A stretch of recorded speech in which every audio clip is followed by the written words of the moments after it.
आपके घर में जब तक कोई पुण्यशाली व्यक्ति रहता है तब तक आपके घर में कोई नुकसान नहीं कर सकता। जब तक विभीषण जी लंका में रहते थे तब तक रावण ने कितना भी पाप किया, परंतु विभीषण जी के पुण्य के कारण रावण सुखी रहा। परंतु जब विभीषण जी जैसे भक्त वत्सल भक्त को लंका से निकाल दिया गया तब से रावण का विनाश होना शुरू हो गया। अंत में रावण की सोने की लंका का दहन हो गया और रावण के पीछे कोई रोने वाला भी नहीं बचा। ठीक इसी तरह हस्तिनापुर में जब तक विदुर जी जैसे भक्त रहते थे तब तक कौरवों को सुख ही सुख मिला, परंतु जैसे ही कौरवों ने विदुर जी का अपमान करके राज्यसभा से चले जाने के लिए कहा तब भगवान श्री कृष्ण जी ने विदुर जी को तीर्थ यात्रा के लिए भेज दिया और कौरवों का पतन होना चालू हो गया और अंत में राज भी गया और कौरवों के पीछे कोई कौरवों का वंश भी नहीं बचा। इसी तरह हमारे परिवार में भी जब तक कोई भक्त और पुण्यशाली आत्मा होती है तब तक हमारे घर में आनंद ही आनंद रहता है। ईश्वर शास्त्र गुरु के प्रति समर्पित रहे। धर्म की जड़ जहां होगी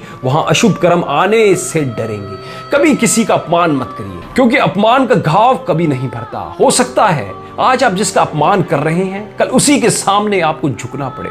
कर्मों का खेल भी निराला है, जो जैसा बोता है उसे वैसा ही काटना पड़ता है। आज दौलत या फिर ताकत के नशे में किसी का अपमान कर दिया तो क्या वह कर्म कभी पीछा छोड़ेंगे? हो सकता है आपकी धन संपदा सब कुछ उसी व्यक्ति के भाग्य से हो। कौन जानता है कि कौन किसके भाग्य का खाता है? कर्म कभी पीछा नहीं छोड़ते। भीष्म पितामह जैसे महाज्ञानी को भी भगवान से पूछना पड़ा कि उनके कौन से कर्म के कारण आज वे बाणों की शैया पर लेटे हैं। भगवान ने उन्हें बहुत ही सुंदर जवाब दिया कि कर्मों की गति बहुत गहरी है, इसलिए बहुत सोच समझ कर करिए। उनका अपराध था कि वह अन्याय को मूक दर्शक बनकर देखते रहे। जब उन्होंने उसका विरोध नहीं किया तो वे उसके भागीदार बन गए। मानिए या फिर मत मानिए, कर्मों का हिसाब हर किसी को देना पड़ता है, चाहे वह आज का कर्म हो या फिर 1000 वर्ष पुराना कर्म हो। कर्म हमेशा वापस लौट कर आते हैं। रिश्ते नाते दोस्त परिजन सर्व कर्मों की बदौलत है। हम कर्मों से कभी भाग नहीं सकते। भगवान ने गीता में कहा है कि कर्मों की गति बड़ी गहन है। साधु हो या फिर संत सब इसके जाल में फंसे हुए हैं। स्वामी रामकृष्ण परमहंस माता के परम भगत थे, पर जब उन्हें गले का कैंसर हो गया तो उनके शिष्यों ने उनसे निवेदन किया कि आप माता से कहकर अपनी बीमारी दूर कर लीजिए। पर स्वामी जी ने जवाब दिया, यह मेरे कर्म है जो मुझे भोगने ही है।